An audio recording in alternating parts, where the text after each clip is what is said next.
من أنا لولاكم كيفما حبكم كيفما هواكم من أنا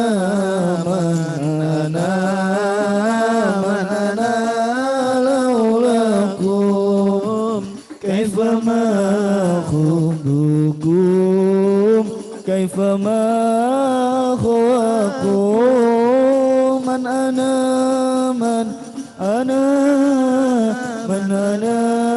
لولاكم كيفما خبكم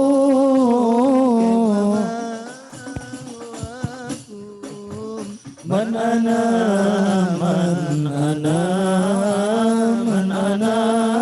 لولاكم كيفما خبكم كيفما هواكم ما سواي ولا غيركم سواكم لو ما في المحاب علي ولكم أنتم مرادي وأنتم قصدي ليس سافي المحبة سواكم عندي من أنا لولاكم كيفما خبكم كيفما هواكم من أنا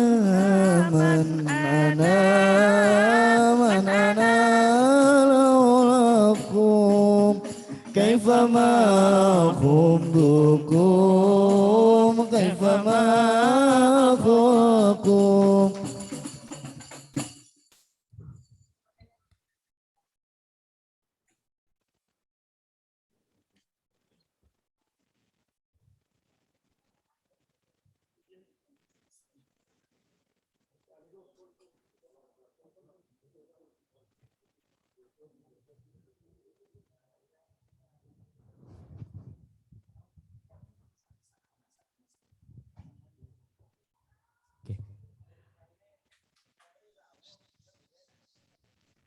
Assalamualaikum warahmatullahi wabarakatuh, Gus. Oke. Alhamdulillah beliau sudah rawuh. Oke, sebelum kita mulai mendengarkan mauizah hasanah atau penyampaian pengarahan dari beliau, monggo kita senandungkan sholawat Sa'duna Fidunya, mungkin barang 1 atau 3 bait.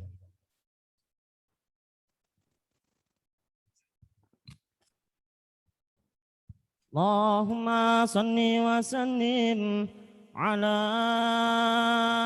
sayyidina Muhammadin Sallu alaihi wa ala ali sayyidina Muhammad. سدونا في الدنيا فجونا في الأخرى بخاتجة الكبرى وفاطمة الزهراء. سدونا في الدنيا فجونا في الأخرى بخاتجة الكبرى وفاطمة الزهراء بخادجة الكبرى وفاطمة الزهراء.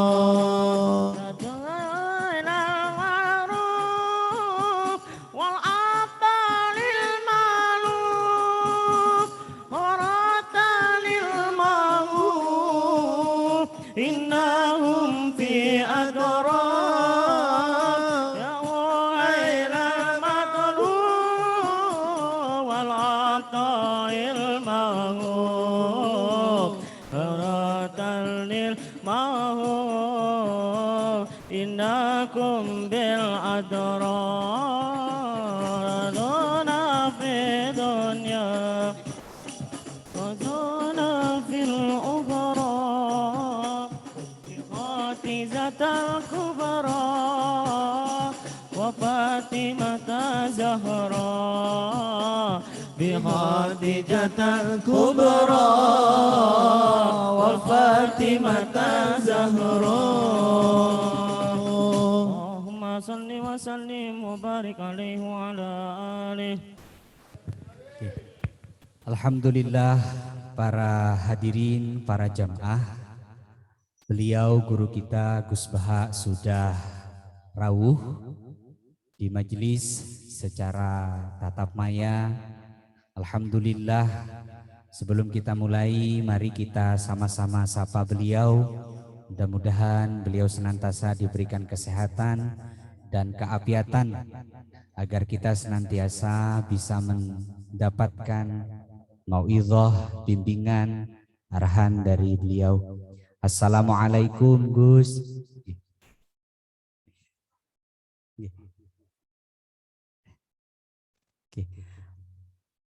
Alhamdulillah niki para muhibbin, para nahdiyin di Taiwan, alhamdulillah telah terbayar walaupun belum sempurna kerinduan para muhibbin Gus Baha, para santri, para nahdiyin di Taiwan untuk mendengarkan mau'izah dari jenengan. Untuk itu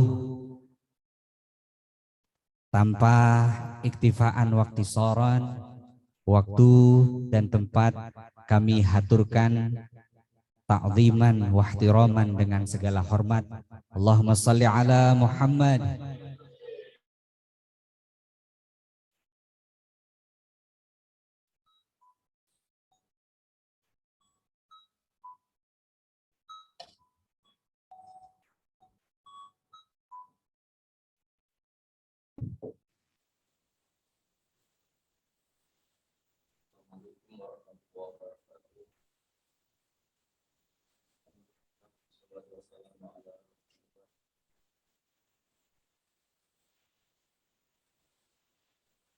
Teman-teman PCI Taiwan yang saya hormati, Kiai Muhammad Koyan, ada Kiai Arif Romiki, dari Tomo Sarkong, Tadji, semua teman-teman yang saya hormati,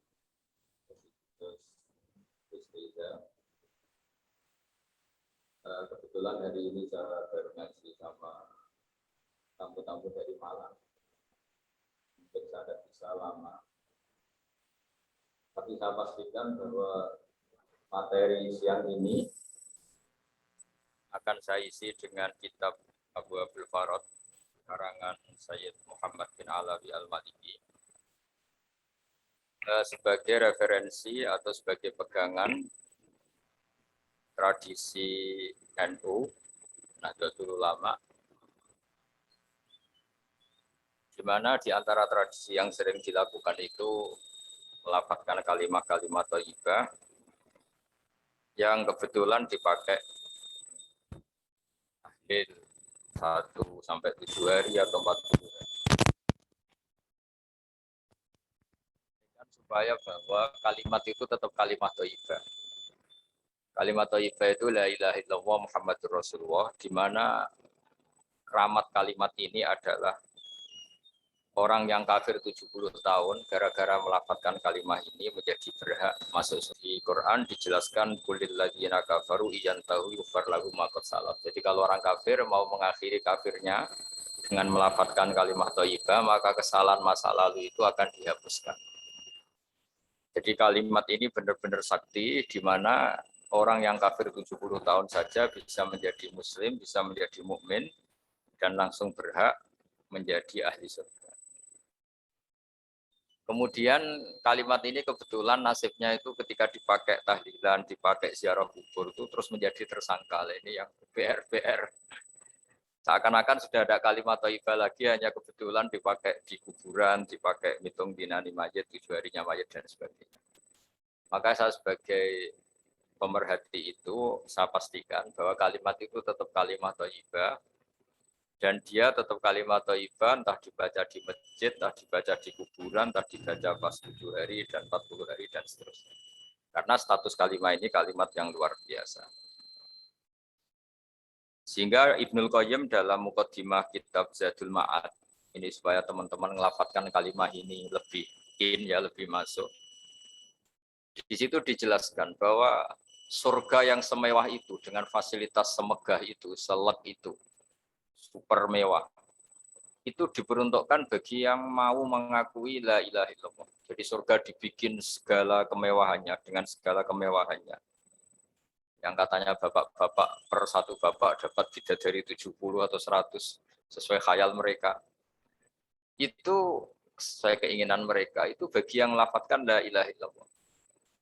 Neraka yang dibikin se-ekstrim itu, yang dalam sebuah riwayat diterangkan kalau batu dijatuhkan ke neraka itu sampai bawah menuju 70 tahun. Kita bisa bayangkan itu kalau betapa dalamnya neraka itu, karena batu dijatuhkan itu untuk sampai ke ujungnya sana, ke cekungan paling dalam itu nunggu 70 tahun. Itu diperuntukkan bagi yang menolak la ilaha illallah. Jadi kalimat ini benar-benar kalimat yang menjadikan surga dibikin bagi yang melafadzkan dan neraka dibikin bagi yang menolak. Betapa dahsyatnya kalimat la ilaha illallah. Jadi kalimat ini tidak mungkin menjadi kalimat yang biasa-biasa saja.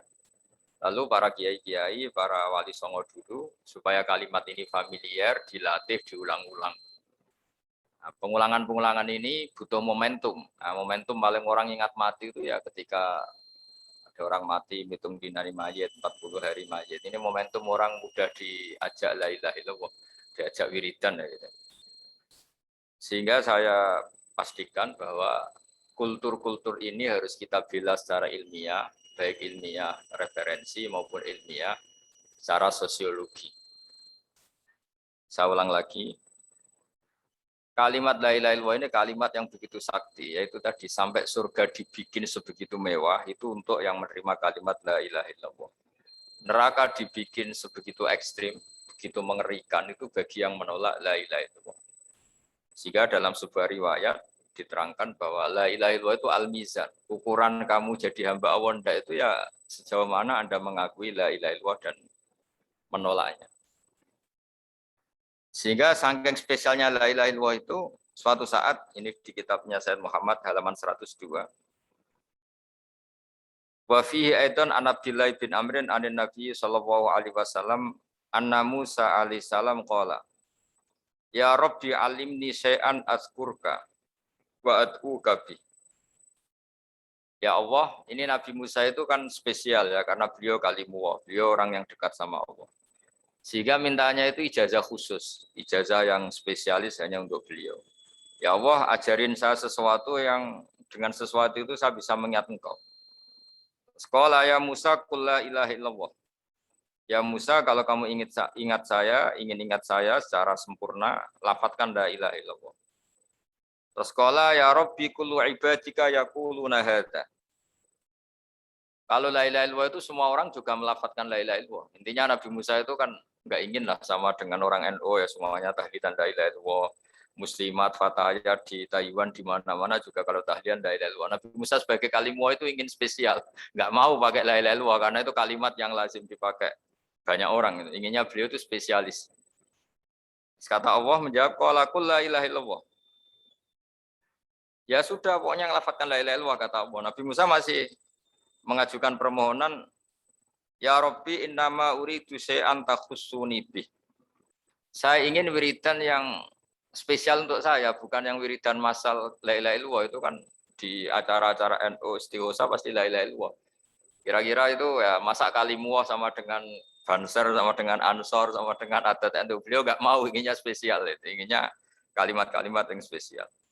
Terus qala ya Musa law anna samawati sab'a wa amiruhunna ghairi wal wa amiruhunna ghairi wal aradina sab'a fi kaffatin. Ada yang baca fi kaffatin wala ilaha illallah fi kaffatin atau fi kaffatin namalat bihinna la ilaha illallah. Sudah Musa, yang bisa menandingi beratnya langit bumi itu hanya la ilaha illallah. Kamu jangan minta kalimat yang aneh-aneh. Itu kalimat yang andaikan ditimbang dengan langit bumi itu pasti tetap unggul la ilaha illallah. Nah ini penting saya utarakan supaya teman-teman yang sering tahlilan, sering membaca la ilaha illallah itu berpikir ulang atau semangatnya ditambah karena kalimat ini pula yang menjadikan langit bumi diciptakan. Saya ulang lagi. Jadi ketika surga diciptakan untuk yang melafadzkan la ilaha illallah, neraka diciptakan untuk yang menolak la ilaha illallah, lalu dibikinlah dunia. Dunia ini dibikin untuk pelatihan la ilaha illallah. Lalu butuh pelatih, maka diutusnya para rasul supaya melatih la ilaha illallah Muhammadur Rasulullah. Nah, saking begitu spesialnya kalimat ini, sampai ketika Nabi Musa minta doa khusus atau ijazah khusus, tetap saja ijazah dari Allah disuruh melafadzkan la ilaha illallah. Jadi kalimat ini penting sekali.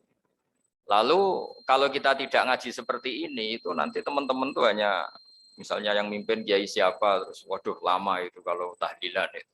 Kalau yang mimpin kiai siapa, wah itu tahlilannya begini. Jadi menyoal lama tidaknya tahlilan itu sejauh mana kita memahami la ilaha illallah. Kalau kita memahami la ilaha illallah adalah kalimat yang spesial, maka kita menghormati pada orang mukmin yang lain juga gampang. Karena orang-orang mukmin yang kita kira orang biasa atau bahkan orang rendahan, kita tidak bisa menganggap itu orang rendahan karena dia adalah orang yang min ahli la ilaha illallah. Jadi orang menghormati mukmin yang lain itu bergantung cara pandang. Ketika kita cara pandang la ilaha illallah itu spesial, maka pelafadznya siapapun itu akan spesial di mata kita. Karena dia min ahli la ilaha illallah. Tapi kalau kita menganggap la ilaha illallah itu biasa saja, maka kita akan menganggap yang melafadzkan itu biasa saja. Itu keliru besar. Kalimat ini adalah kalimat yang andaikan kesalahan kita seberat langit dan bumi dibandingkan kalimat ini, pasti yang unggul kalimat ini. Sehingga dalam satu riwayat ada orang yang salahnya itu banyak sekali. Ini saya baca ya, ada kata ini di riwayatnya Ahmad bin Hambal. Kata Rasulullah SAW, Inna Allaha ta'ala yastakhlisu rajulan min ummati ala ru'usil khalaik. Ada orang dipinggirkan Allah, dipanggil sendiri, kemudian dipertontonkan di depan banyak orang. Fayan suruh ali tis'atan was tis'ina sijilan. Dia dipertontonkan ke khalayak rame bahwa ada bok kesalahan 99 bok kesalahan. 99 kotak kesalahan. Kullu sijilin minha misumat basar. Setiap bok itu sepanjang mata melihat. Jadi saking besarnya per bok. Per boknya itu sepanjang mata melihat. Ya kira-kira per kesalahan itu berdurasi 10 kilo lah. Jarak. Sumayaqulu atungkiru min hadza syai'an. Kamu ngakui bahwa ini yang kamu lakukan semua. Singkat cerita orang itu ngakui. Terus Allah fayukhriju bitaqatan fiha asyhadu alla ilaha illallah wa asyhadu anna muhammadar rasulullah. Jadi saya ulang lagi ya, dia punya 99 kotak kesalahan, per kotak itu sepanjang mata melihat. Jadi saking besarnya, saking tingginya. Jadi dilihat ke atas sepanjang mata melihat, dilihat menjauh juga sepanjang mata melihat.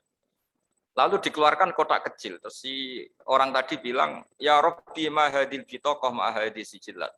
Lalu apa artinya kebaikan yang satu kotak kecil dibanding kesalahan 99? Yang sebesar itu. Kata Allah, inna kala tuslam. Kamu tidak akan terdolimi. Terus fatu do usijilat fi kafatin, ada yang baca fi kifatin wal bitaqah fi kifatin. Qala fato sati sijilat wa taqulat al bitaqah. Fala yasqulu ma'asmillahi ta'ala syai'un. Jadi ketika 99 bok tadi ditimbang dengan satu kotak kecil yang berisi la ilaha illallah Muhammadur Rasulullah, itu menang kotak kecil yang berisi la ilaha illallah Muhammadur Rasulullah. Karena nama Allah ini tidak akan tertandingi, nama Allah ini tidak akan terkalahkan. Jadi ibaratnya beginilah, para malaikat itu kalau ditanya, ini satu timbangan kecil tapi ada nama Allah, dengan yang sebesar itu, sebanyak itu tapi tidak ada Allahnya. Tentu malaikat akan milih yang ada Allah, yaitu la ilaha illallah. Jadi ini penting saya utarakan supaya para pelafaz la ilaha illallah itu meyakini bahwa kalimat ini spesial. Sehingga tidak risau, tidak susah ketika itu dituduh bid'ah atau dituduh khurafat.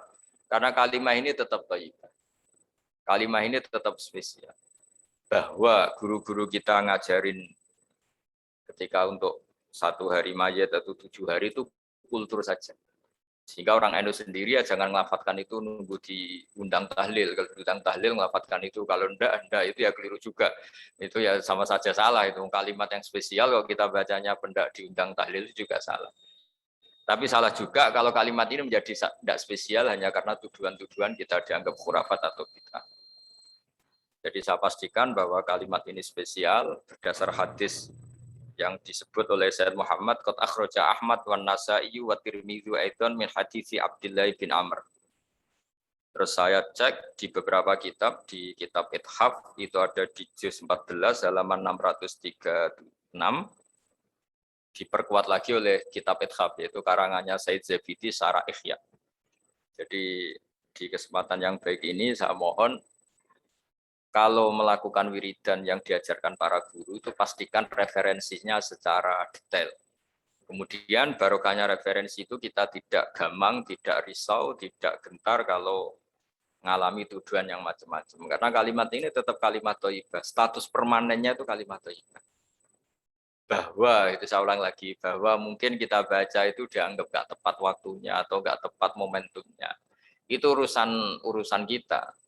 Tanpa dituduh yang lain pun kalau kita punya etika nggak boleh baca itu ketika di kamar mandi atau ketika kondisi kita sedang tidak baik dan sebagainya dan sebagainya.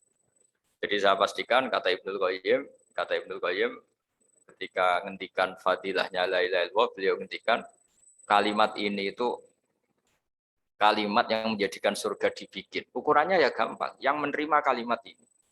Neraka yang begitu ekstrim, begitu horor, menakutkan, dibikin juga bagi yang menolak kalimat ini. Betapa kalimat ini yang menjadikan ada surga dan neraka. Ukurannya ya kalimat ini, yang melafadzkan atau yang menolak. Nah, dengan spesial kalimat itu, maka terus kiai-kiai mentradisikan supaya sering dibaca. Satu-satunya momentum yang orang kumpul ya tadi, pas istighosa, pas tahlilan, pas ada orang meninggal, atau pas istisqa, pas ya sudah seperti itu. Terus yang terakhir dalam madzhab Abdul Hasan Asyadzili, kalimat itu harus diulang-ulang. Karena kalimat itu kalau kamu baca secara benar, itu menjadikan alasan kamu diampuni dosa kamu. Makanya dalam madzhab Asyadzili itu sebagian madzhab itu istighfar itu setelah kalimat tauhid. Jadi ada dua thariqah besar. Yang satu menyuruh istighfar dulu baru kalimat thayyibah. Alasannya suci dulu baru melafadzkan kalimat yang suci. Tapi kalau dalam madzhab Abdul Hasan Asyadzili tidak. Kalimat ini itu sudah otomatis istighfar. Buktinya orang kafir yang 70 tahun kafir sekali melafadzkan la ilaha illallah itu langsung diampuni dosanya. Tanpa syarat harus istighfar. Karena di Quran itu hanya kulil ladzina kafaru iyantahu yufar lahum ma qad salaf. Jadi kalau orang kafir 70 tahun kok melafadzkan la ilaha illallah itu otomatis masa lalunya diampuni. Berarti kalimat ini itu sudah otomatis fungsinya itu mengampuni dosa. Nah, makanya dalam pikiran Thariqah Syadziliyah itu fa'lam annahu la ilaha illallah wastaghfir li dzambika. Kamu harus yakin la ilaha illallah, kemudian atas nama kalimat itu kamu baru beristighfar. Ya masuk akal juga karena kalau misalnya orang kafir belum pernah melafadzkan la ilaha illallah kemudian dia istighfar itu tidak ada gunanya. Jadi istighfar mulai ada gunanya kalau setelah kalimat tauhid. Kalau tanpa kalimat tauhid istighfar ini tidak ada gunanya. Maka dalam sebagian mazhab Syadzili disebut kalimat ini pastikan dulu baru istighfar. Karena kalimat ini sudah otomatis mengandung istighfar. Tapi ada juga yang cara berpikir kalimat ini kalimat suci. Maka butuh muqaddimah. Muqaddimahnya apa? Sebelum melafadzkan kalimat itu istighfar dulu. Ya, saya pikir itu nggak perlu diperdebatkan karena itu masalah dzauq, masalah rasa, masalah sanad, juga masalah ijazah. Ya monggo mawon kalau mau wiridan la ilaha illallah dulu atau istighfar dulu. Yang penting saya pastikan kesakralan kalimat ini tidak bisa gugur oleh tuduhan apapun, oleh pikiran apapun. Karena kalimat ini status permanennya itu al-baqiyatus sholihat. Kalimat yang abadi, kalimat yang selalu layak, as-sholihat itu selalu layak dibaca di dunia maupun di akhirat.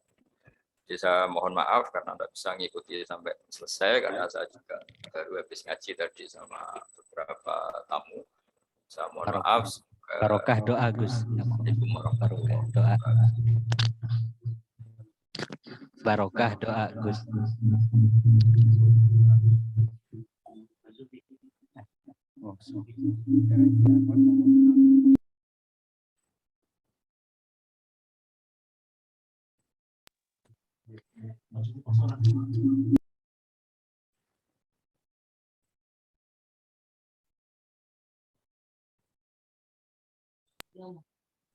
Alhamdulillah, tadi telah sama-sama kita dengarkan mauizah hasanah yang disampaikan oleh guru kita Kiai Haji Bahauddin Nur Salim. Mudah-mudahan apa yang beliau sampaikan cek satu cek. Alhamdulillah telah sama-sama kita dengarkan mauizah hasanah penguatan amaliyah yang disampaikan oleh guru kita Kiai Haji Bahauddin Nur Salim. Mudah-mudahan apa yang beliau sampaikan tadi bisa memperkuat di roh kita, memperkuat semangat kita untuk senantiasa berada di jalan di thariqah Ahlus Sunnah wal Jamaah atau thariqah manhajnya Ahlus Salam. Untuk selanjutnya marilah kita sama-sama dengarkan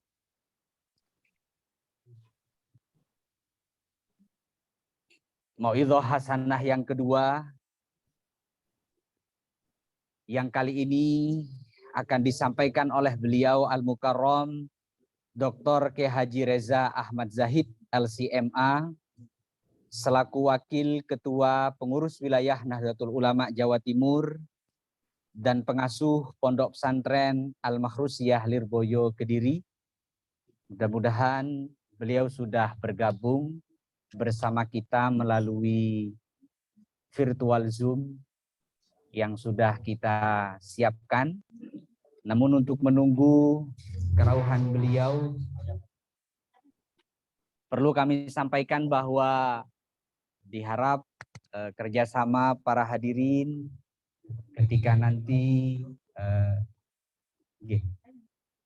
alhamdulillah beliau sudah hadir. Assalamualaikum warahmatullahi wabarakatuh. Masih di mute.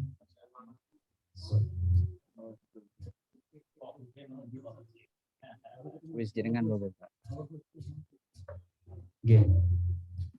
Waalaikumsalam warahmatullahi wabarakatuh. Alhamdulillah beliau sudah rawuh. Niki kami menyampaikan kerinduan para Nahdiyin di Taiwan. Alhamdulillah melalui Zoom virtual ini sudah terobati namun belum 100% niki. Insyaallah mengharapkan kerauhan panjenengan ke bumi Formosa pasca pandemi. Amin ya rabbal alamin. Nggih, iktifaan waktu soron, waktu dan tempat ta'ziman wahtiroman kula haturkan dumateng Dr. Kiai Haji Reza Ahmad Zahid LCMA. Allahumma sholli ala Muhammad.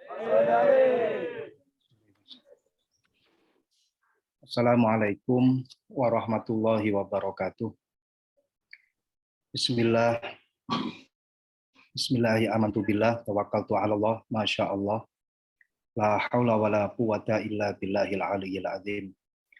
Alhamdulillahi rabbil alamin wa bihi nasta'inu ala umurid dunya waddin.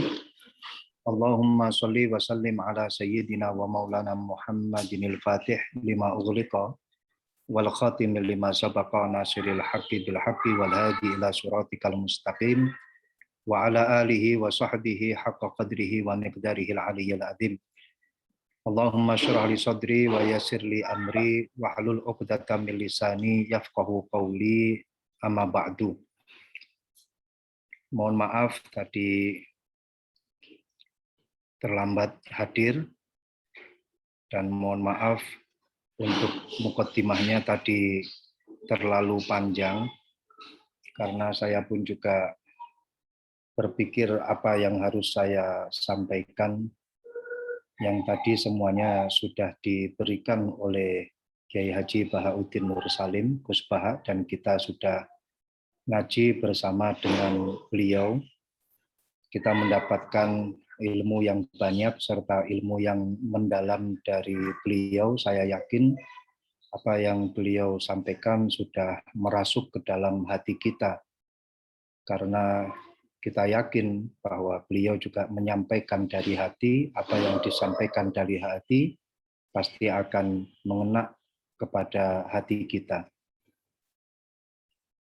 Kami sempat bertanya kepada panitia, saya ini harus ngomong apa di acara nanti. Kemudian beliau menyampaikan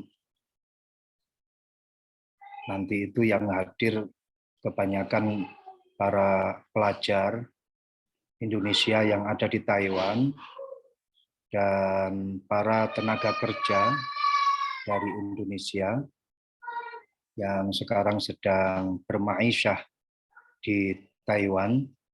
Ya, mungkin nanti yang disampaikan adalah motivasi-motivasi kepada para pelajar dan juga para tenaga kerja. Dalam hal ini, izinkan kami untuk menyampaikan bahwa ilmu yang diraih semoga betul-betul menjadi ilmu yang manfaat dan ilmu yang bisa mengantarkan pada keutamaan. Seperti yang disampaikan oleh Al-Imam Az-Zahabi, bahwa al-ilmu wasilatun ila kulli fadilah. Ilmu adalah wasilah. Ilmu adalah wasilah atau lantaran untuk mendapatkan segala keutamaan. Kita pasti hafal dengan potongan hadis bahwa man arada dunya fa'alaihi bil ilm, man arada al-akhirah fa'alaihi bil ilm, wa man aradahuma fa'alaihi bil ilm. Jadi segala sesuatu yang kita inginkan, kuncinya itu adalah ilmu. Dan tentunya selain ilmu yang kita miliki untuk meraih segala sesuatu yang kita harapkan, itu pun juga harus didampingi dengan himmah. Al-himmah ini adalah sebab di mana kita bisa meraih kesuksesan yang kita harapkan. Al-mar'u yatiru bihimmatihi kama yatiru toyru bijana haihi. Seseorang itu bisa terbang dengan himmahnya, dengan semangat yang tinggi. Semakin dia memiliki semangat yang tinggi, semangat yang kuat, maka dia bisa terbang tinggi dan berhasil meraih keutamaan, berhasil meraih apa yang dia harapkan. Kama yatirut toyru bijana haihi. Layaknya burung yang terbang dengan kedua sayapnya. Ketika seseorang memiliki himmah yang tinggi akan tetapi dia tidak memiliki ilmu atau teori yang kuat, maka semangat itu pun nanti juga akan sia-sia. Semangatnya besar, tapi dia tidak mengetahui teori-teori, tidak mengetahui ilmu-ilmu, maka dia akan berjalan, nabrak ke sana kemari, dia akan masuk pada lubang yang bukan semestinya, dia akan melakukan hal-hal tanpa ilmu. Layaknya seperti burung, walaupun toh burung itu memiliki sayap, akan tetapi ketika burung tersebut masih belum memiliki teori bagaimana caranya untuk mengepakkan sayap dengan benar, maka terbangnya pun juga akan ngawur. Dan dia bisa menabrak apa saja yang ada di hadapannya, karena dia belum mampu untuk menggerakkan sayapnya dengan bagus, dikarenakan dia belum memiliki ilmu bagaimana caranya, dia belum memiliki teori bagaimana caranya untuk mengepakkan sayap dengan benar dan bagaimana cara mengarahkan langkah, bagaimana cara mengarahkan arah menuju pada destinasi yang sesungguhnya. Jadi ilmu ini menjadi dasar untuk kita semuanya. Ketika kalian memiliki ilmu, wahai para pelajar, tambahkan dengan semangat yang tinggi, sehingga bisa terkombinasikan dengan bagus antara ilmu yang kalian miliki dengan semangat yang tinggi. Manfaatkan waktu dengan sebaik-baiknya, karena masa yang saat ini kalian lalui ini adalah masa emas, masa yang tidak akan terulang kembali. Allah Subhanahu wa Ta'ala memberikan kita ini 3 masa, 3 fase dalam kehidupan kita. Allahul ladzi khalaqakum min dha'fin, summa ja'ala min ba'di dha'fin quwwatan, summa ja'ala min ba'di quwwatin dha'fan wa syaibatan. Yakhluqu ma yasha' wallahu alimul qadir. Allah memberikan kita masa yang pertama, yaitu masa muda, masa lemah, ya. Allah memberikan masa kita yang pertama itu adalah masa lemah. Masa lemah di sini adalah masa kita ketika masih jadi bayi, masih baby, masih balita. Kita lemah untuk melakukan aktivitas. Ketika mau makan, kita minta disuapin. Ketika mau mandi, kita minta dimandiin. Ketika kita mau tidur, minta dininabubuin, minta didongengin, kancil, nyolong timun, dan lain sebagainya. Masuk kemudian masa yang berikutnya, yaitu masa kuat. Dan ini hanya 1 masa. Ya, hanya 1 masa, yaitu masa muda. Ini adalah masa emas, karena berikutnya kita akan kembali pada masa lemah. Masa seperti halnya masa yang pertama, yaitu masa tua. Di mana ketika masuk masa tua, lebih-lebih tuanya itu sudah tua renta, tentu kalau mau makan, minta disiapin, juga minta disuapin, ya, mau tidur, ya, minta disiapin tempatnya, ya, minta pada posisi yang nyaman, pada suasana yang nyaman.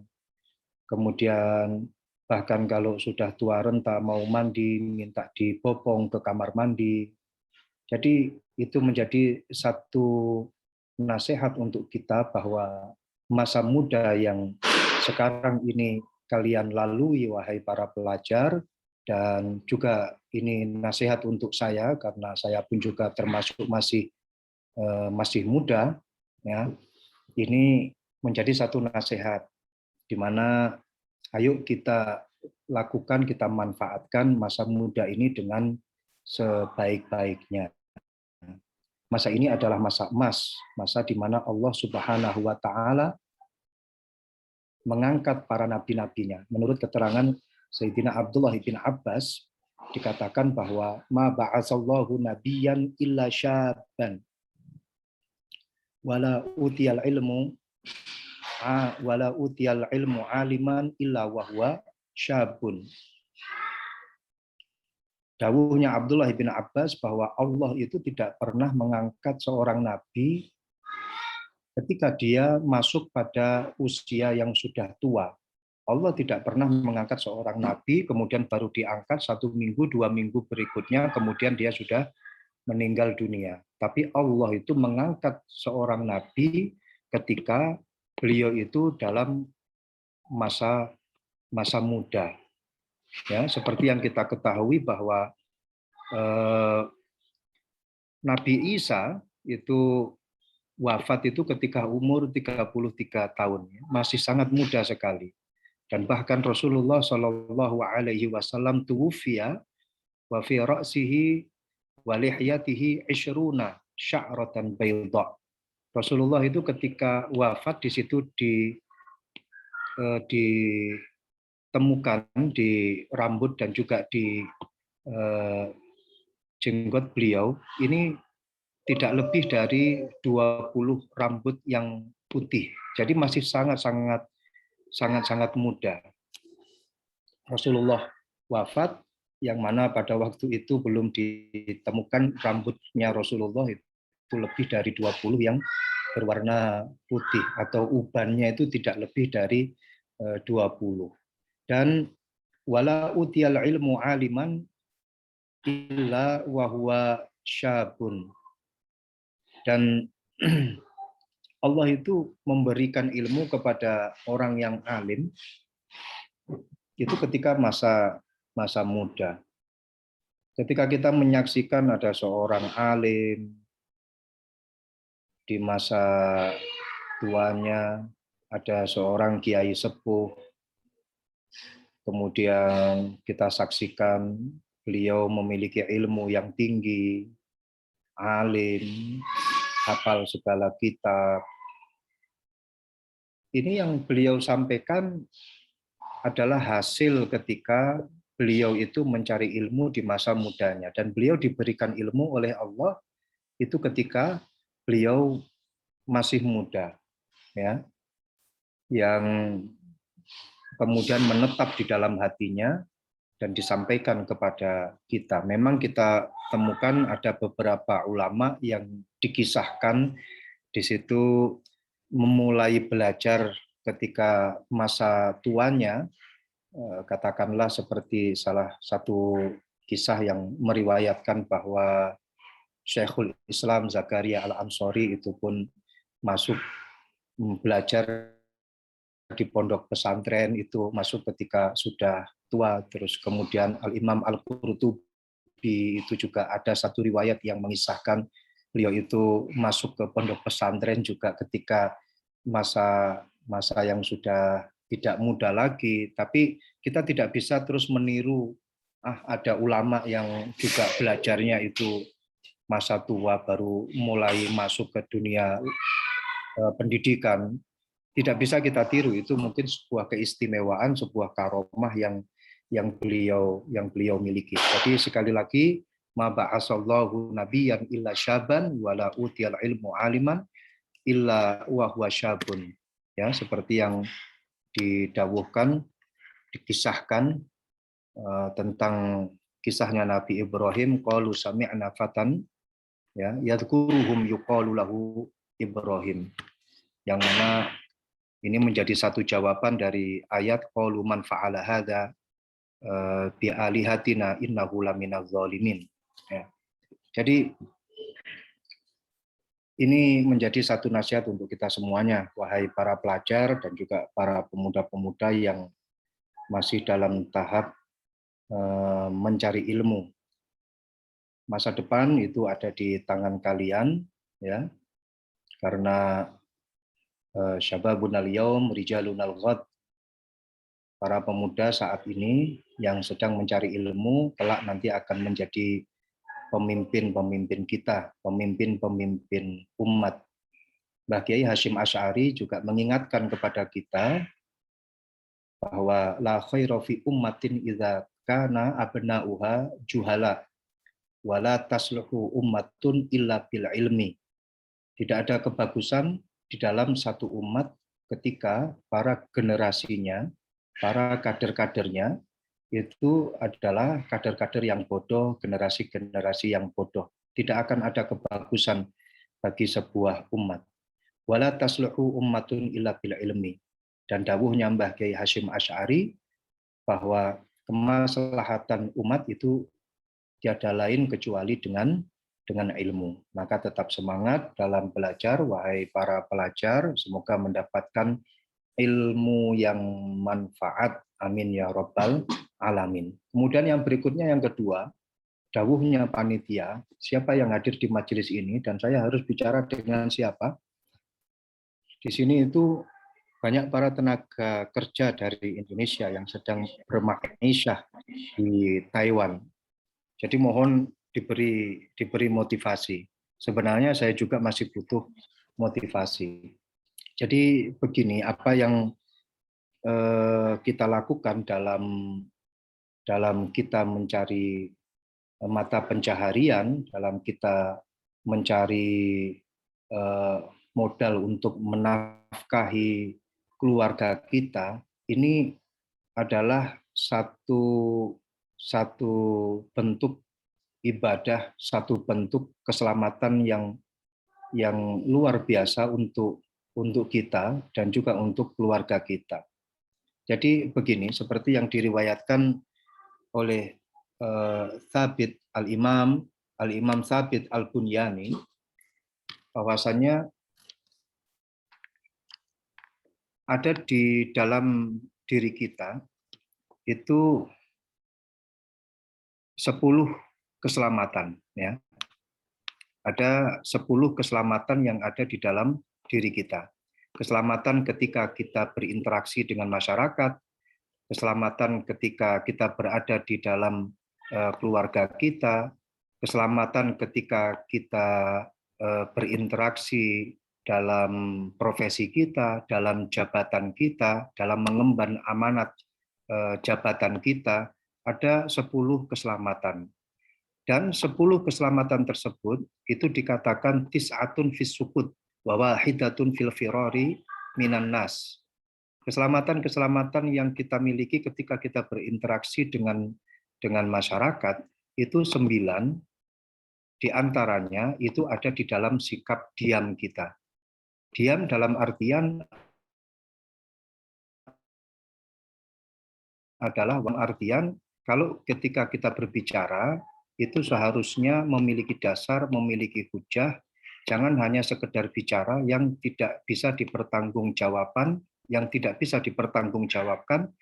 dari substansi omongan yang kita ucapkan, ya. Memang ya ada benarnya ketika dikatakan bahwa silence is gold, ya. Jadi diam itu adalah emas, tapi tidak selamanya terus diam itu adalah emas. Ketika ada dum-duman sembako terus kalian diam padahal kalian berhak untuk mendapatkannya, itu kalian tidak akan mendapatkan emas, ya. Ketika mendapatkan dum-duman hadiah, bagian hadiah terus kalian hanya diam, ya kalian tidak akan mendapatkan emasnya.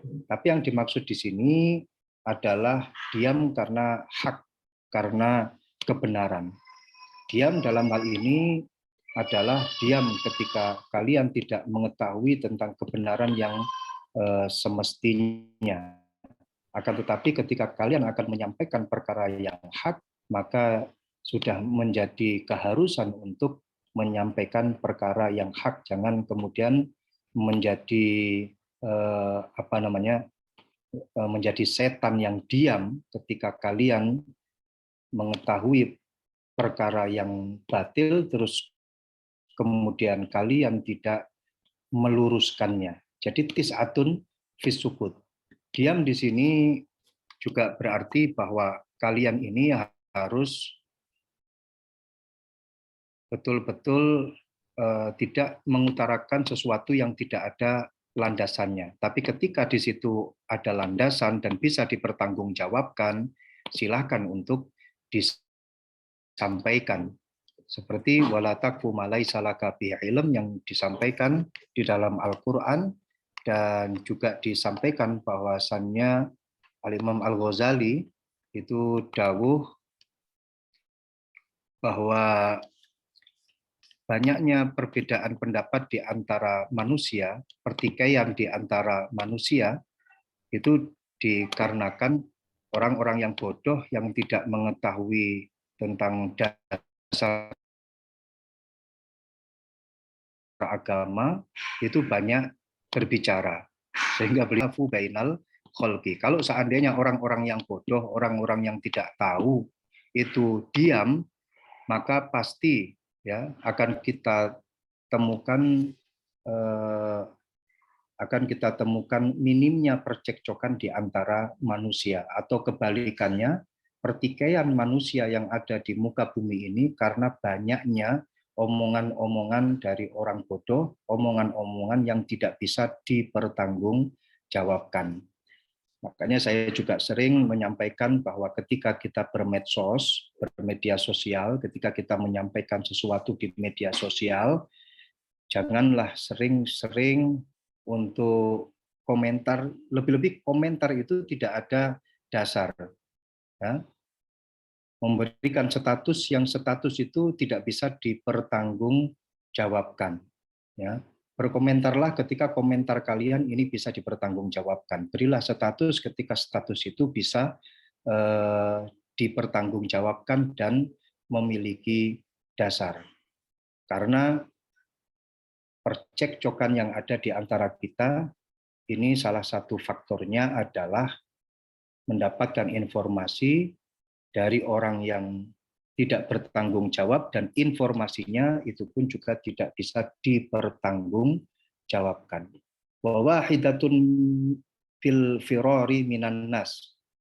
Keselamatan ketika kita berinteraksi dengan masyarakat, 9 diantaranya adalah sifat as-sukut, kemudian 1 di antara 10 itu adalah al-firaru minan nas, yaitu keluar dari kerumunan manusia. Dalam hal ini keluar diartikan dia tidak melibatkan diri dalam berbagai masalah. Itu adalah 1 dari 10 bagian yang menjadi kunci daripada keselamatan ketika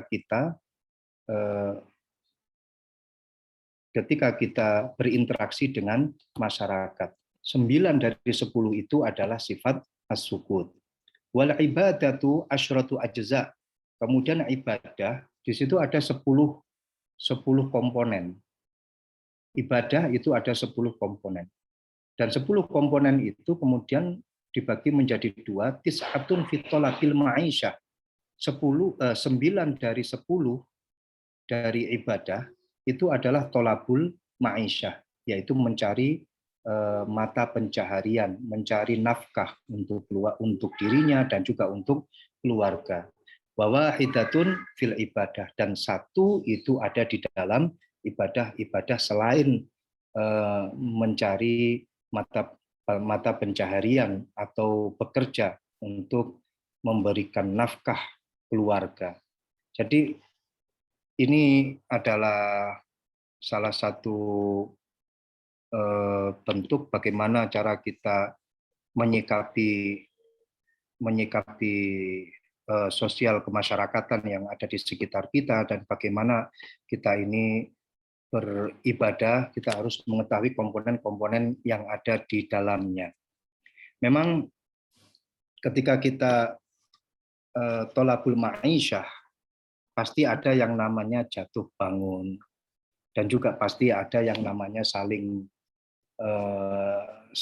bertikai. Itu kadang kita temukan ya, saling bertikai antara satu dan yang lain karena masalah mata pencaharian. Bahkan ada orang itu mengatakan, kenapa sih kita kok disuruh bekerja, padahal yang namanya rizki itu katanya sudah ditetapkan oleh Allah, dan setiap orang itu sudah memiliki jatah rizki masing-masing. Terus kenapa kita ini kok disuruh bekerja mencari nafkah? Dan semestinya kan kalau sudah ditetapkan rizkinya fulan bin fulan ini sekian, langsung saja kasihkan. Rizkinya orang itu sekian, ya langsung saja ditransfer. Semisal sudah ditetapkan rizki ketika dia hidup di dunia itu 100 miliar semisal, ya langsung saja ditransfer masuk ke rekening ya, karena sudah menjadi ketetapan. Kenapa kita harus berusaha? Kenapa kita harus banting tulang ya, meres keringat? Kenapa gitu? Padahal juga disampaikan bahwa yang namanya rizki itu sudah menjadi ketetapan dan tertulis di Lauhil Mahfuz semacam itu. Ya, tapi perlu kita ingat Al-Imam Syaqiq ibn Ibrahim, di situ beliau memberikan penjelasan dari ayat Al-Quran, walau basatallahu rizqa li'ibadihi labaghaw fil ardi. Jadi sangat jelas sekali. Innallaha azza law razaqal ibad min ghairi kasbin latafarrahu fatafasadu. Allah ketika memberikan rizki kepada hamba-hambanya tanpa ada proses untuk mencari, tanpa ada proses untuk bekerja, tanpa ada proses untuk menggali, maka ini akan menyebabkan mereka akan tafarrohu, mereka akan sepi dari aktivitas, mereka akan nganggur. Nah, ketika mereka itu dalam posisi nganggur, dalam keadaan nganggur, tidak ada aktivitas apa-apa, yang akan terjadi adalah mereka akan saling memusuhi antara satu dan yang lain.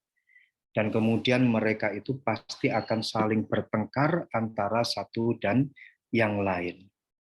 Dan ketika mereka mendapatkan kewajiban untuk mencari rezeki, ya, ketika mereka ada kewajiban untuk menggerakkan tangan untuk mencari rezeki, harik yadaka yatika rizquka, gerakkanlah tanganmu maka kamu akan mendapatkan rezeki, maka Allah akan mendatangkan rezeki kepadamu. Tapi sebelumnya harus harik yadaka, jadi gerakkan tanganmu, ya. Ketika mereka itu ada aktivitas untuk menggerakkan tangan, untuk bekerja, maka ini nanti akan bisa meminimalisir percekcokan dan pertikaian. Malah justru sebaliknya, ya. Ini nanti akan menjadikan manusia itu terminimalisir dari cekcok, terminimalisir dari pertikaian. Kenapa? Karena mereka disibukkan dengan bekerja. Karena disibukkan dengan bekerja, ya, yang pada akhirnya dia akan fokus dengan pekerjaan. Coba kita bayangkan saja, mulai dari pagi hari sampai sore hari kita ini bekerja. Terus kemudian pulang ke rumah kita istirahat, ya, kumpul dengan keluarga. Sampai malam istirahat, pagi terus kemudian bekerja kembali dan begitu seterusnya. Nah, tanpa kita sadari aktivitas seperti ini mampu meminimalisir percekcokan. Ketika kita ini tidak ada pekerjaan sama sekali. Ya, ketika kita ini tidak ada aktivitas sama sekali. Kalau tidak ada aktivitas sama sekali, ya, maka yang terjadi itu adalah percekcokan, lebih-lebih ketika mendapatkan rezeki terus kemudian ini hanya sekedar perumpamaan, ya, ketika sudah mendapatkan jatah rezeki masing-masing, bagian masing-masing, terus kemudian yang terjadi itu adalah sawang sinawang, kata orang Jawa. Terus kemudian jadilah sifat iri, dengki, dan lain sebagainya masuk ke dalam hatinya, dan akhirnya terjadilah satu percekcokan, pertikaian. Ya, mungkin kalau kita gambarkan itu banyak terjadi di antara mereka yang bertikai, bercekcok dalam pembagian harta waris. Semoga kita bukan termasuk golongan orang tersebut. Naudzubillah min dzalik. Ya, itu kan konsepnya kan sama. Bagiannya sekian, bagiannya sekian, dan kemudian mendapatkan harta waris sekian, ya. Terus kemudian ternyata di situ masih ada rasa sawang sinawang, kenapa dia dapat ini dan saya dapat itu, ya. Kenapa ternyata setelah diukur dia lebih luas dan punya saya lebih sempit. Kenapa barang yang itu diberikan kepada si anak yang ini, barang yang ini diberikan kepada anak yang itu, begitu seterusnya. Ini kemudian yang terjadi adalah sawang sinawang, ya, iri, dengki, kemudian muncul, dan yang terjadi adalah percekcokan dan perpecahan di antara keluarga. Maka dari itu guru-guru kita ini menyampaikan hati-hati karo bondo waris, ya, dan harus ikhlas ketika mendapatkan bagian bondo waris. Karena bondo waris yang kita dapatkan, kemudian kita ini cekcok, bertikai, dan tidak ikhlas ketika menerima bondo waris, maka bondo waris tersebut menjadi bondo yang tidak ada berkahnya. Sikapi harta warisan dengan penuh ikhlas agar harta warisan yang kita dapatkan itu harta yang penuh dengan keberkahan. Dan ini harus harus kita lakukan. Percekcokan dalam masalah harta ini sangat-sangat berbahaya. Saya teringat ada satu makalah yang disampaikan oleh Al-Imam Al-Auza'i, tapi dalam satu riwayat ini juga disampaikan oleh Al-Imam Umar Ibnul Khattab, bagaimana idza aradallahu biqaumin syarran, ya, fataha alaihim al-jadal wa mana'ahum al-amal. Allah ketika menghendaki satu kaum kejelekan di dalamnya, maka Allah akan membuka pintu pertikaian, percekcokan di antara mereka. Nah, ketika mereka itu sudah cekcok, maka dia akan meninggalkan amaliyah-amaliyah yang soleh, amaliyah-amaliyah yang bagus. Jadi cekcok atau pertikaian yang terjadi di antara kita, yang terjadi di tengah-tengah masyarakat, ini adalah pintu dari kejelekan, musibah, azab yang terjadi di masyarakat tersebut. Tapi ketika Allah di situ membuka pintu percekcokan di antara masyarakat, ini nanti akan mengakibatkan kepada masyarakat tersebut untuk meninggalkan amal-amal yang soleh. Jadi memang rasionalnya seperti itu, gitu loh.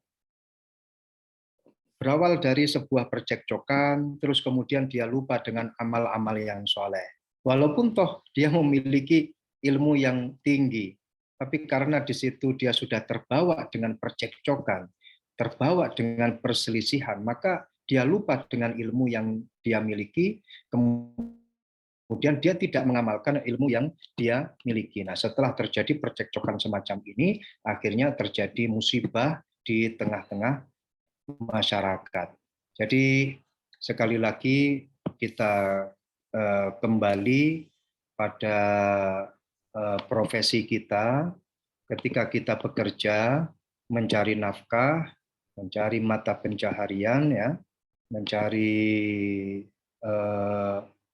modal untuk kehidupan kita, maka yang namanya ilmu dan amal, ayo ini kita selaraskan. Kemudian yang terakhir dalam hal pekerjaan, manusia dalam pekerjaan itu terbagi pada 5 martabah, terbagi pada 5 darajah. 5 tersebut, yang pertama adalah man yara ar-rizqa minallahi ta'ala wa minal kasbi fahuwa musyrik. Ada orang yang mengatakan bahwa rezeki yang dia dapatkan itu adalah dari Allah. Tapi selain itu dia juga berkeyakinan bahwa rezeki yang dia dapatkan ini dari dirinya sendiri, dari banting tulangnya dia. Maka orang yang semacam ini dikatakan sebagai orang yang musyrik karena dia menyekutukan antara Allah dengan pekerjaannya. Wa minhum, sebagian dari mereka itu ada yang melihat bahwa ar-rizqu minallahi ta'ala. Tapi dia la yadri ayu'tihi amla fahuwa munafikun.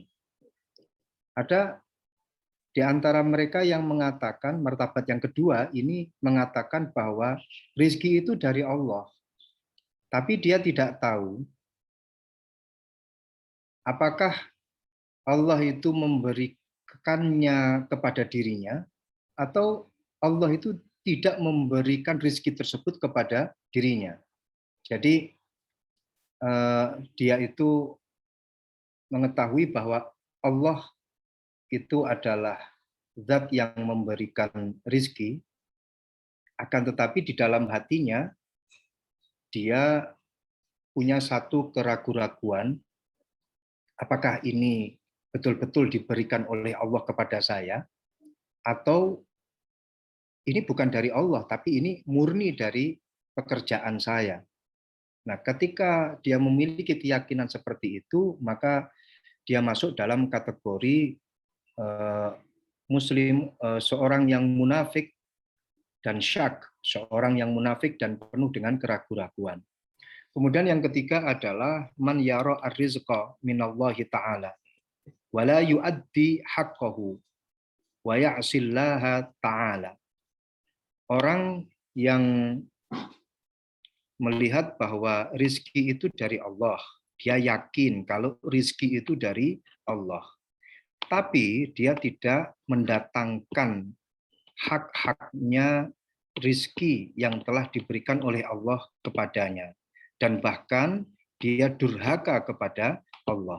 Dia dapat kenikmatan dari Allah, kemudian dia malah justru memanfaatkan, menggunakan harta tersebut untuk hal-hal yang keluar dari syariatnya Allah, dari aturan-aturan agama Islam. Nah, orang yang seperti ini dikatakan sebagai fasik. Kemudian yang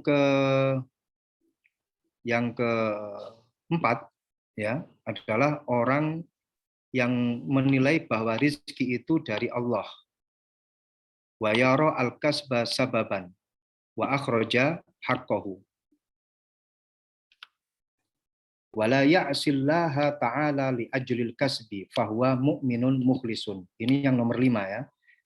Yaitu orang yang menilai bahwa rizki ini dari Allah Ta'ala. Dan dia menilai bahwa pekerjaan yang dia lakukan itu adalah sebab.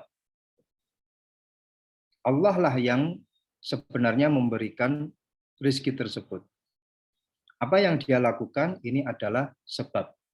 Kemudian setelah dia mendapatkan rizki dari Allah, dia mendatangkan hak-haknya harta tersebut. Mensedekahkan untuk para fuqara, untuk para du'afa. Dan dia tidak mengarahkan harta tersebut kepada jalan kedurhakaan. Ya, maka orang yang semacam ini dikatakan sebagai fahuwa mu'minun mukhlisun. Dia adalah seorang mukmin yang mukhlis.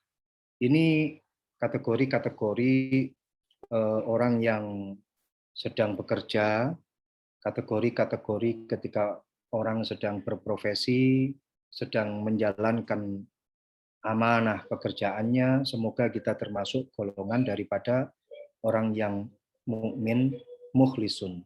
Dan yang paling terakhir, seperti yang disampaikan oleh panitia, bagaimana agar sekiranya Ahlus Sunnah wal Jamaah ini menjadi satu prinsip yang kuat, mendalam, lebih-lebih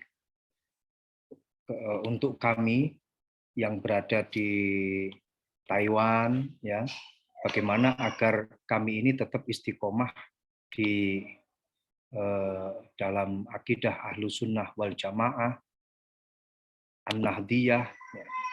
Tentunya kita ketahui bersama bahwa akidah Ahlussunnah wal Jamaah ini sudah jelas. Firqah yang selamat itu ya firqah Ahlussunnah wal Jamaah, firqah yang mengikuti Rasulullah, sahabatnya. dan mengikuti manhaj para ulama salaf ini adalah firqah yang selamat, secara jelas dikatakan seperti itu. Dan di dalam Nahdlatul Ulama juga jelas yang mana mazhab kita dalam berakidah Asy'ariyah, Maturidiyah jelas benarnya. Kemudian dalam bertasawuf Al-Ghazali dan Imam Junaid juga jelas silsilah sanad keilmuannya dan juga kebenarannya. Madzhabul arba'ah juga sudah jelas. Maka ketika semuanya sudah jelas, maka marilah kita menjadi orang yang jelas untuk mengikuti sesuatu yang jelas. Jangan menjadi orang yang tidak jelas. Itu mungkin sudah cukup bagi kita, semuanya sudah jelas, ya. Dan yang jelas apa yang disampaikan oleh Mbah Kiai Hasyim Asy'ari di dalam kitab Risalatu Ahli Sunnah wal Jamaah, ya, itu pun juga sudah jelas. Semoga saja kitab Risalatu Ahli Sunnah wal Jamaah itu menjadi satu kajian rutinan yang dilakukan bagi teman-teman PCNU Taiwan atau mungkin kitab-kitab yang lain dalam rangka untuk menguatkan kembali, mempertebal ajaran-ajaran Ahlussunnah wal Jamaah, sehingga nanti ketika kalian pulang ke Indonesia, ya, itu nanti tidak berubah, tidak terkontaminasi dengan transideologi yang berseberangan atau transnasionalisme yang berseberangan. Semoga tetap istiqomah berada di Ahlussunnah wal Jamaah An-Nahdiyah. Mungkin itu yang bisa kami sampaikan, kurang lebihnya mohon maaf. Wal-'afwu minkum. Wassalamualaikum warahmatullahi wabarakatuh.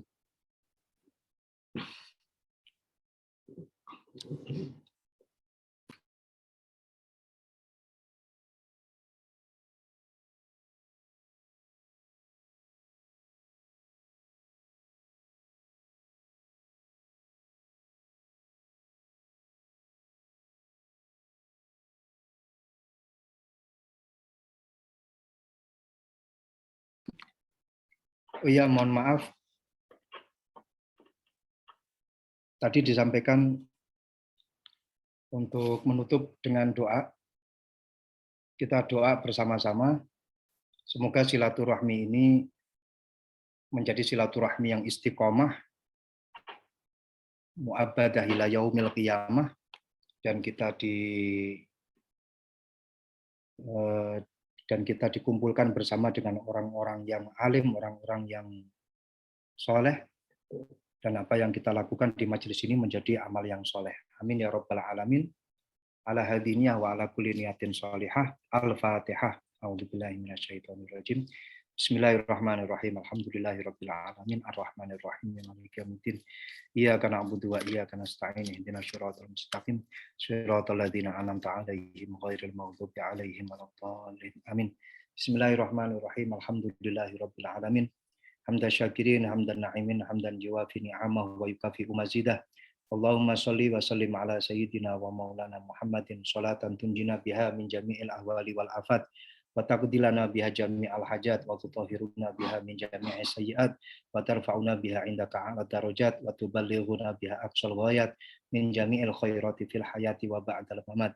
Allahumma aftah alaina hikmataka wanshur alaina rahmataka ya dzal jalali wal ikram. Allahumma aftah alaina qulubana futuhal arifin. Allahumma aftah alaina abwaba rahmatika wa hidayatika wa maghfiratika wa taubatika wa ghafir lana dzunubana wa kaffir 'anna sayyi'atina wa tub 'alaina innaka antat tawwabur rahim. Allahumma aftah alaina abwaba ilmika wa rizqika warzuqna ilman nafi'an waj'alna min ibadika sholihin wa minal ulama'ir rasyidin wa minal ulama al-'amilina bi ilmihim. Allahumma rzuqna rizqan wasi'an, rizqan halalan thayyiban zahiran wa batina wa barik lana fima razaqtana. Allahumma rzuqna auladan sholihin wa sholihat warzuqna sihhatan wa afiatan fil jismi wal jasad. Allahumma ya muqallibal qulub sakin qulubana watma'in qulubana wastaqim qulubana wastaqim qulubana wastaqim qulubana ala hadhihi tariqah tariqati ahli sunnah wal jamaah wa sabbit imanana wa dinana. Allahumma ja'al jam'ana hadha jam'an mardiya jam'an mubaraka wa tafarruqana min ba'dihi tafarruqan ma'suman marhuma. Ya Rabbana lakal hamdu kama yanbaghi li jalali wajhika wa 'azimi sultanik. Rabbana atina fid dunya hasanah wa fil akhirati hasanah wa qina adzabannar. Wa sallallahu ala sayyidina wa maulana Muhammad wa ala alihi wa sahbihi wa sallam. Walhamdulillahi rabbil alamin wal afu minkum. Wassalamualaikum warahmatullahi wabarakatuh. Waalaikumsalam warahmatullahi wabarakatuh. Ya. Terima kasih disampaikan.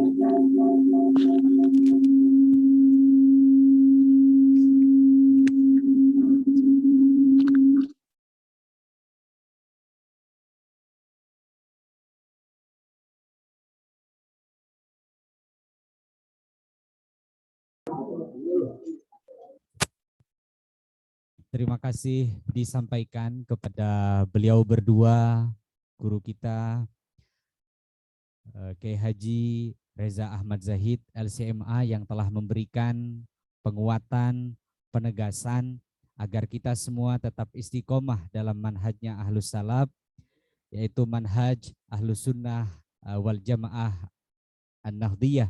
Mudah-mudahan apa yang beliau sampaikan bisa menjadi pedoman untuk kita semua. Dan mudah-mudahan ke depannya mungkin melalui Zoom kita bisa mengaji Risalah Ahlussunnah wal Jamaah. Mudah-mudahan ke depan di PCI bisa diagendakan. Kemudian yang terakhir, atas nama panitia penyelenggara acara, atas nama keluarga besar pengurus PCI Taiwan Rating Kaohsiung, mengucapkan terima kasih atas partisipasi dan kehadiran seluruh peserta, baik yang hadir